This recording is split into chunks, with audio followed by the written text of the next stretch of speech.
don't think we're interesting enough to justify people just watching a random conversation of us. It needs to Why be. not? It needs to be put into context somehow, right? I don't know if I have the energy to put it into context right now. What are we doing? We're laying on the ground Why? because we're tired. Why are we tired? Because we slept like shit in these horrible shelters last night. Why not? Delivery. Telling the delivery. Yo, that's wildlife. Morning, everybody. Startup Survival and Blade Lock friend. We are doing the tarp camping, and this is my first time ever doing this. Just sleeping out by the fire with my. It's a massive tarp, actually. I think it's like 10 by 12 feet or something.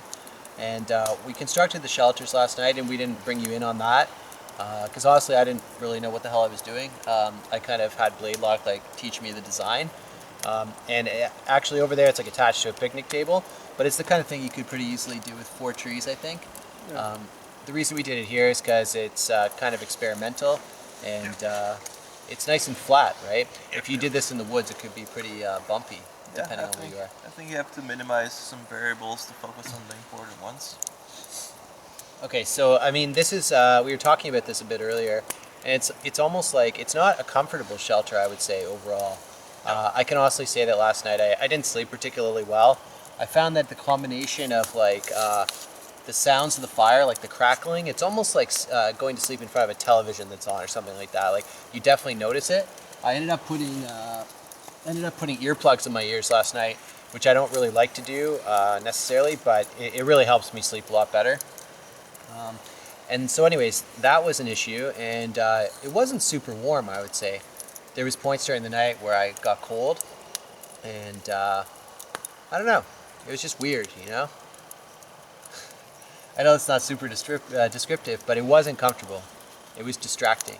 I'd say I slept well for probably like half the night. But anyways, we were talking about that, and it's like, it's not a comfort shelter, it's a survival shelter. Yeah. So I mean, these are materials that you may have some version of when you're out there in your survival situation or something. You might have like a tarp with you, or something that you can make into a tarp, like a garbage bag or whatever.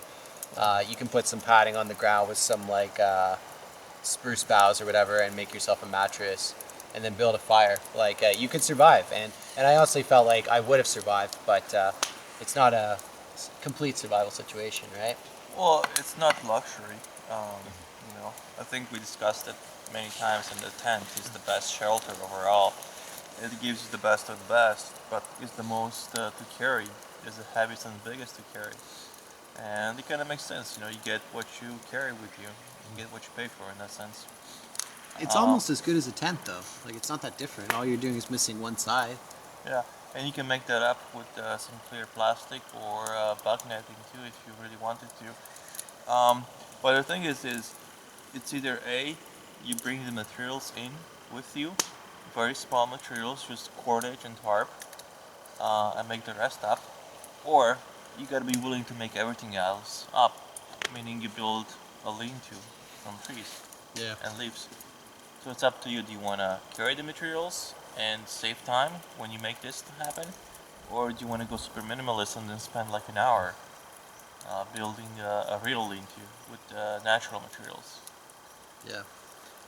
Let me talk about my blanket now. Stinky blanket. So I didn't use a sleeping bag last night. I just used this wool blanket.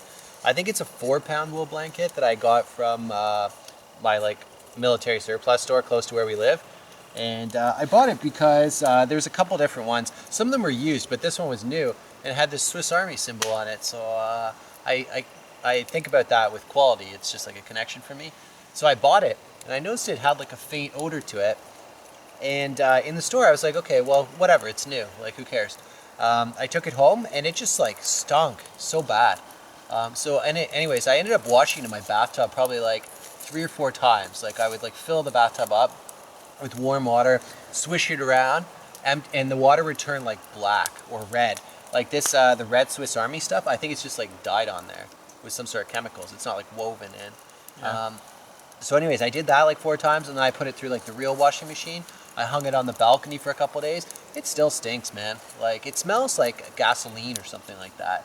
And it's not gasoline because some sparks hit it last night and it didn't ignite or anything. But I don't know.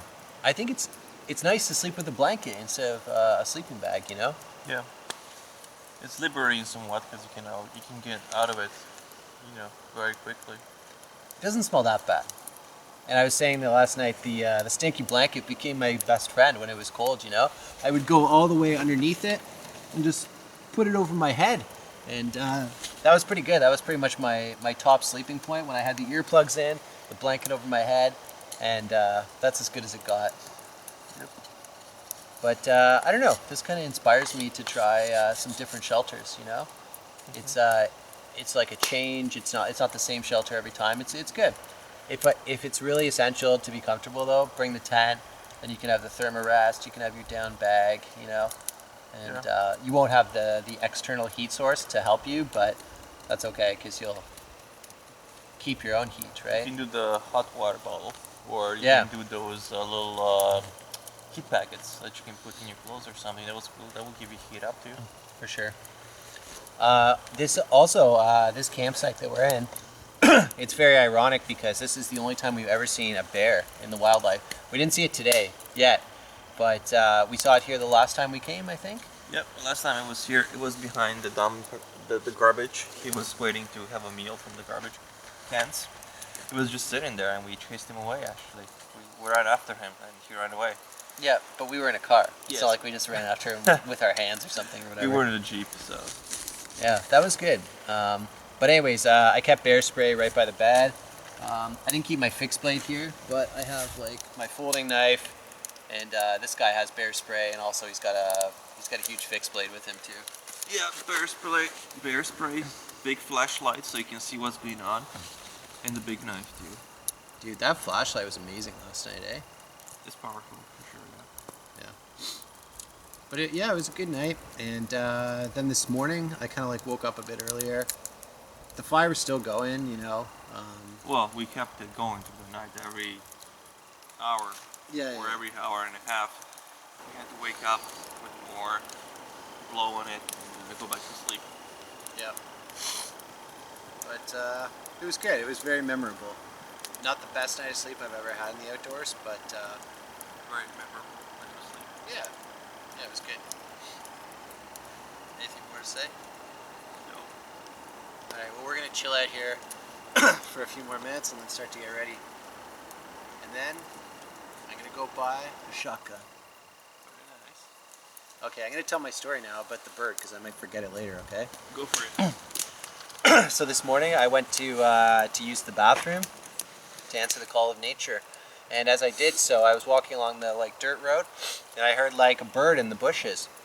And it was kind of like jumping around in there and stuff. And I just looked at it. I stopped and I was looking at it.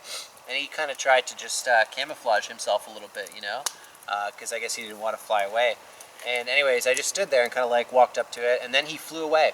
And it flew like really fast, like a laser beam, like in a straight line. And I'm fairly certain that was like an upland game bird of some kind. I don't know if it was a grouse or whatever. But it definitely inspired me. I think that's where to start hunting. And I'm going to go get my shotgun today. I think it's the perfect time, you know? I still have to study to get my license, but now that I will have the tool, it'll motivate me to do so much more quickly. Yep. Okay, that's the end.